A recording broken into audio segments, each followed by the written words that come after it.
नमस्कार दोस्तों, स्वागत है आपका अपने चैनल स्टडी अड्डा में। तो दोस्तों, आज की इस वीडियो में हम बात करने वाले हैं यूटेट का जो पहला पेपर हुआ था उसमें जो सेकंड लैंग्वेज संस्कृत थी। तो जिन लोगों की भी सेकंड लैंग्वेज संस्कृत रही है तो ये वीडियो उनके लिए बहुत ज़्यादा महत्वपूर्ण होने वाली है। ठीक है ना। और मैंने जितनी भी जो वीडियो है वो सारी के सारी बनाकर अपने यूट्यूब चैनल पर अपलोड कर दी है। तो अगर आपने दूसरी आंसर की नहीं देखी है तो उनको भी जाकर देख लीजिएगा। उनको देखने के लिए आप हमारी प्लेलिस्ट में चले जाइए या फिर जो टेलीग्राम चैनल है आप वहां पर चले जाइए। वहां पर सीरीज वाइज मैंने सारी की सारी डाल रखी है, तो आप वहां से भी जाकर देख सकते हैं। तो स्टार्ट कर लेते हैं। हाँ, आगे बढ़ने से पहले अगर आपको वीडियो अच्छी लगती है तो वीडियो को लाइक जरूर कर दीजिएगा और एक प्यारा सा कमेंट जरूर लिखना, और साथ साथ में आपके जितने भी नंबर बनेंगे उनको कमेंट बॉक्स में बताना नहीं भूलिएगा। तो स्टार्ट कर लेते हैं। इसके अंदर हमारा पहला यानी कि क्वेश्चन नंबर 61 है। तो देखिए यहाँ पर जो हमारे क्वेश्चन चलेंगे वो क्वेश्चन नंबर 61 से लेकर क्वेश्चन 90 तक चलेंगे, यानी कि 30 क्वेश्चन ही होते हैं। तो देखिए इसके अंदर हमारा सबसे पहला क्वेश्चन आ जाता है कि निगमन विधि संदर्भे सत्य नास्ति, कि निगमन विधि के संदर्भ में कौन सा सत्य नहीं है, गलत हमने यहाँ पर बताना है। ठीक है, इस चीज का ध्यान रखना है, कभी आप मिस्टेक कर जाओ। पहला है कि व्याकरण शिक्षण से विधि अस्ति, क्या ये व्याकरण शिक्षण की विधि है? भाई होती तो है, यानी कि करते तो हैं हम, ये मान सकते हैं। मनोवैज्ञानिक विधि अस्ति, मनोवैज्ञानिक विधि है, भाई ये भी है। अगला है कि अस्याम सामान्यतः विशिष्ट प्रति शिक्षणम भवति, कि इसमें सामान्य से विशिष्ट की ओर होता है, तो ये गलत हो जाएगा। क्योंकि इसमें क्या होता है, विशिष्ट से सामान्य की ओर शिक्षण होता है। विशिष्ट का मतलब पहले हम इसमें क्या दे देते हैं, नियम देते हैं, और फिर इसमें सामान्य की मतलब उदाहरण की ओर चलते हैं। यानी कि इसमें हम क्या चलते हैं, नियम से उदाहरण की ओर चलते हैं, परंतु इसमें उल्टा बता रहा है कि उदाहरण से विशिष्ट नियम की ओर, यानी कि ये गलत हो जाएगा और गलत ही हमने बताना है। तो इसकी वजह से ये जो ऑप्शन नंबर सी है यही इसका बिल्कुल राइट आंसर हो जाएगा।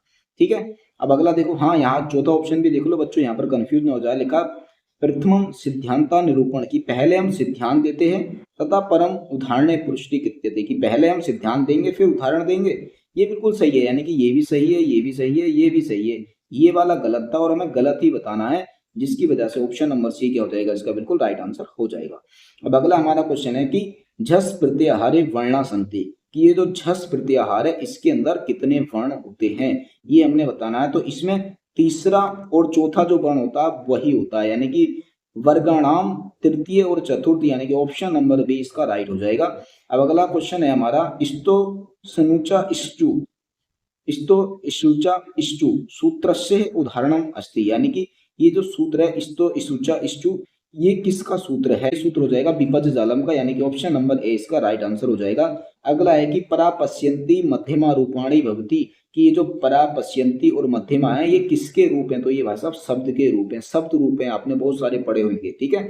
आगे लिखा है कि अधोलिखितेषु शुद्ध वाक्य मस्ति, कि इनमें से जो शुद्ध वाक्य है वो कौन सा है? तो यहाँ पर आप देखेंगे तो ऑप्शन नंबर बी है, ये हमारा शुद्ध वाक्य हो जाएगा कि सा प्रभुतम धनम अर्जितवान, तो ऑप्शन नंबर बी इसका राइट हो जाएगा। अगला हमारा क्वेश्चन है कि जना उद्याने पुष्पाणि त्रोटयन्ति अस्य क्रम वाच्य भविष्यति, कि ये जो वाक्य है जना उद्याने पुष्पाणि त्रोटयन्ति, इसका जो कर्म वाच्य है वो कौन सा होगा? तो वो हो जाएगा ऑप्शन नंबर ए कि जनेन उद्याने पुष्पाणि त्रोटयन्ते, तो त्रोटयन्ति का त्रोटयन्ते हो जाएगा और जना का जनेन हो जाएगा। ठीक है, तो ये हो जाएगा हमारा ऑप्शन नंबर ए इसका राइट हो जाएगा। अगला है कि दुहु धातु लट लकार प्रथम पुरुष बहुवचने रूपम भवती, कि ये जो दुहु धातु है इसका लट लकार में प्रथम पुरुष बहुवचन का रूप कौन सा होगा? तो ये हो जाएगा द्रोछयंती, यानी कि ऑप्शन नंबर सी इसका बिल्कुल राइट हो जाएगा। अगला हमारा क्वेश्चन आ जाता है कि पदे उत्तमावस्थाया कृत्य प्रत्याप्रयुज्यन्ते, यानी कि ये जो पद है इसकी उत्तमावस्था में कौन से प्रत्यय होते हैं? तो ये होते हैं इष्टठन, इष्टन, यानी कि ऑप्शन नंबर सी इसका राइट हो जाएगा।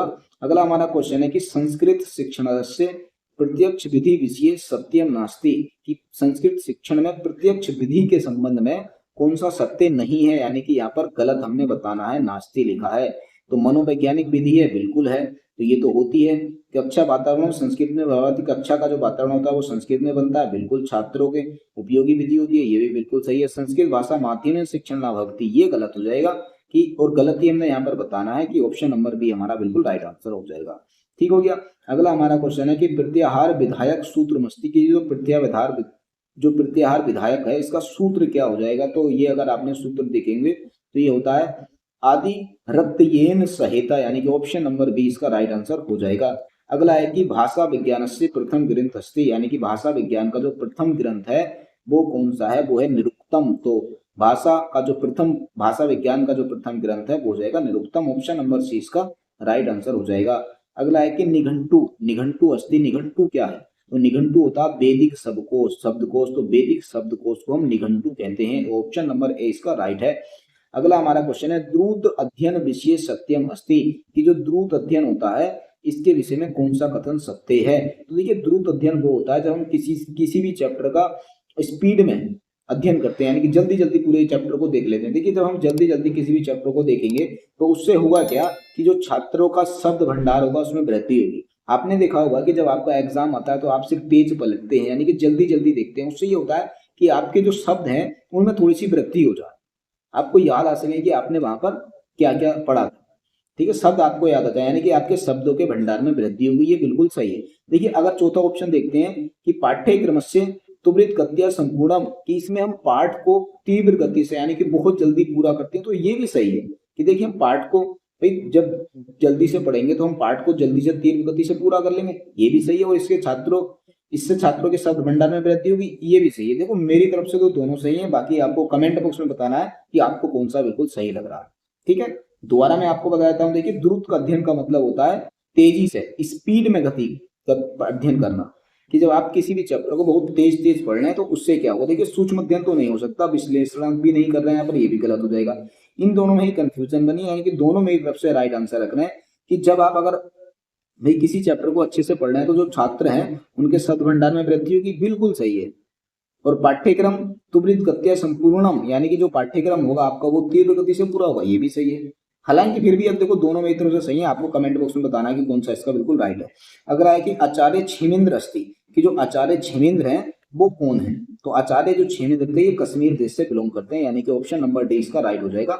अगला हमारा क्वेश्चन है कि श्वेतरोपनिषद, की जो श्वेत उपनिषद है ये क्या है। तो ये भाषा कृष्ण यजुर्वेद का है। ठीक है, कृष्ण यजुर्वेद का उपनिषद है। ठीक है, ऑप्शन नंबर 20 का राइट आंसर हो जाएगा। अगला हमारा क्वेश्चन है, उसमें हमने क्या करना है कि जो एक गद्यांश है इस गद्यांश को हमने पढ़ना और पढ़कर क्वेश्चन नंबर 76 से लेकर 79 तक के आंसर हमने यहाँ पर देने हैं। तो आप इस गद्यांश को पढ़ लेना, हम सीधा इनके क्वेश्चन करेंगे। ठीक है, तया केन साकृतिकम कृतम, यानी कि अगर आप इसको गद्यांश से निकालेंगे इसका आंसर तो ये आ जाएगा विकृते कृष्णांग कार्य, यानी कि ऑप्शन नंबर 20 का राइट आंसर हो जाएगा। अगला है कि धान्यम क्रियंतम आसीत, तो अगर आप इसको भी निकालेंगे तो ये आ जाएगा प्रत्यस्त मात्रम, यानी कि ऑप्शन नंबर सी इसका राइट हो जाएगा। अगला है कि अंबसा पद से समानार्थम पदम अस्ति, कि जो अंबसा शब्द है इसका समानार्थी पद जो हो जाएगा वो हो जाएगा जल, यानी कि चलेन। विशेष्य पदे का प्रत्यय, ये जो विशेष्य पद है इसमें कौन सा प्रत्यय है। तो इसमें देखिए या है ना, तो इसमें लय प्रत्यय होता है, आपको इसमें देखने की जरूरत ही नहीं थी ज्यादा। ठीक है, अगला हमारा क्वेश्चन हो जाएगा कि फिर एक गद्यांश दे रखा है। देखो यहाँ पर फिर एक गद्यांश दे रखा है, इस गद्यांश को हमने पढ़ना, पढ़कर 80 से लेकर 83 तक के जो उत्तर है उनके हमने यहाँ पर देने हैं। तो आप इस गद्यांश को भी पढ़ लेना, हम सीधे इनका क्वेश्चन देखते हैं। क्वेश्चन आता है यहाँ पर कि मनोरमा भावी मधुर सांद्रावी आख्या कावी दार्शनिकम वैज्ञानिकम च चित्रणम कुत्र अस्ति, तो ये हो जाएगा पुराणायिक युग, यानी कि इनका जो वर्णन मिलता है ये सारा का सारा पुराण युग में मिला है, ऐसा इसमें कहा गया है। देखा सुष्टु पद से अर्थम अस्ति, कि जो सुष्टु पद है इसका क्या अर्थ है। तो सुष्टु पद का अर्थ हो जाएगा सुंदरतया, यानी कि सुंदरतया, ऑप्शन नंबर ए इसका राइट है। अगला है कि शब्द तुवेन वेदा कीदृशा भवन्ति, कि जो शब्द तुवेन वेद हैं ये कौन से होते हैं। तो ये होते हैं प्रभु सम्मित होते हैं, यानी कि ऑप्शन नंबर सी इसका राइट आंसर हो जाएगा। ठीक हो गया। अब अगला हमारा क्वेश्चन आ जाता है कि अन्येव पदे संधि विच्छेद अस्ति, की जो अन्येव पद है इसकी हमने संधि विच्छेद करनी है। तो जब आप इसका संधि विच्छेद करेंगे ये हो जाएगा अन्य प्लस एव, यानी कि ऑप्शन नंबर सी इसका राइट आंसर हो जाएगा। अगला है कि ईसत स्पष्ट वर्णा संति, कि जो ईसत स्पष्ट वर्णा होता है। देखिए ईसत स्पष्ट वर्णा के बाद आपने देखा सबसे पहला क्रम तो स्पर्श वर्णों का आता है और उसके बाद आता है अंत्यस्थ वर्णा, तो ये आ जाएगा हमारा अंत्यस्थ वर्णा, यानी कि ऑप्शन नंबर डी इसका राइट आंसर हो जाएगा। अगला है कि वर्तमान पदे प्रत्यय विभाग अस्ति, कि जो वर्तमान पद है इसमें प्रत्यय कौन सा हो जाएगा। तो प्रत्यय हो जाएगा यहाँ पर हमारे पास सानस प्रत्यय हो जाएगा, व्रत के अंदर लगा हुआ, यानी कि ऑप्शन नंबर सी इसका राइट आंसर हो जाएगा। अगला है कि अल्प प्राण ध्वनि अस्ति, कि जो अल्प प्राण होता है वो कौन सा होता है। देखिए अल्प प्राण के लिए मैंने आपको बताया था कि जो अल्प प्राण होते हैं वो होता है एक 3 और 5, यहाँ पर आप देख लो 1, 3 और 5 पे कौन कौन से नंबर आ रहे हैं, तो अणा ही 5 पे आ रहा है, इसकी वजह से ये हो जाएगा अल्पप्राण हो जाएगा। ठीक है, आप यहाँ से देख सकते हैं 1, 3, 5 और जो 2 और 4 होते हैं वो आते हैं हमारे महाप्राण के अंदर। ठीक है, ये आ जाएगा हमारा महाप्राण के अंदर और बाकी ये वाला आ जाएगा हमारा अल्पप्राण में। ठीक है, इस चीज का आपने ध्यान रखना है। अगला हमारा क्वेश्चन है कि साम्य भाव प्रयुज्यते, ये जो साम्य भाव होता है ये यहाँ पर हम कहाँ पर देखते हैं, तो ये देखते हैं हम काव्य शिक्षण के अंदर। ठीक है, तो साम्य भाव आपको काव्य शिक्षक के अंदर नजर आता है, तो ऑप्शन नंबर डी इसका राइट है।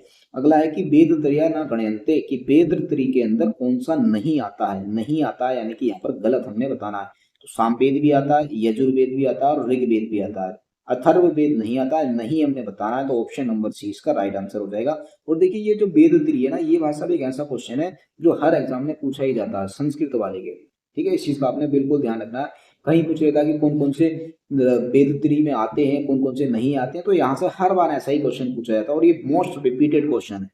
अगला क्वेश्चन है कि संसारस्य बृहद भाषा परिवारम वारस्य आदिम भाषा संति, कि संसार के अंदर जो भाषा परिवार है उनके अंदर जो सबसे आदिम, यानी कि आदिम का मतलब होता है पुरानी, कि जो सबसे पुरानी भाषा है वो कौन सी है, तो वो है संस्कृत, ग्रीक और लैटिन, यानी कि ऑप्शन नंबर बी इसका राइट हो जाएगा। ठीक है, अगला और हमारे संस्कृत का जो लैंग्वेज सेकंड है उसका लास्ट हमारा क्वेश्चन आ जाता है कि बसंत तालिका छंदस्य प्रत्येक चरणे वर्णा भवंती, की जो बसंत तालिका छंद होता है इसके प्रत्येक चरण में कितने वर्ण होते हैं, तो ये होते हैं 14, यानी कि option number C, option number B इसका बिल्कुल राइट आंसर हो जाएगा। तो देखो कुछ ही मिनटों के अंदर हमारे पास संस्कृत के जितने भी ये 30 के 30 क्वेश्चन थे हमने मिनटों के अंदर सोल्व कर लिए हैं। तो हम देखिए कुछ बच्चे बोल रहे थे कि ये ज्यादा टफ क्वेश्चन है, तो देखिए इतना भी टफ नहीं है, ये एक मॉडरेट लेवल का पेपर है। हालांकि भाई आपने संस्कृत नहीं पढ़ी होगी जिसकी वजह से आपको ये बहुत ज्यादा टफ लगा है। हाँ, 2-4 क्वेश्चन है इसमें जो हम टफ बोल सकते हैं पर ज्यादा नहीं है। ठीक हो गया ना, तो बाकी वीडियो आपको कैसी लगी कमेंट बॉक्स में जरूर बताइएगा। आपके कितने नंबर बनने इनको भी आप कमेंट बॉक्स में बताना नहीं भूलिएगा।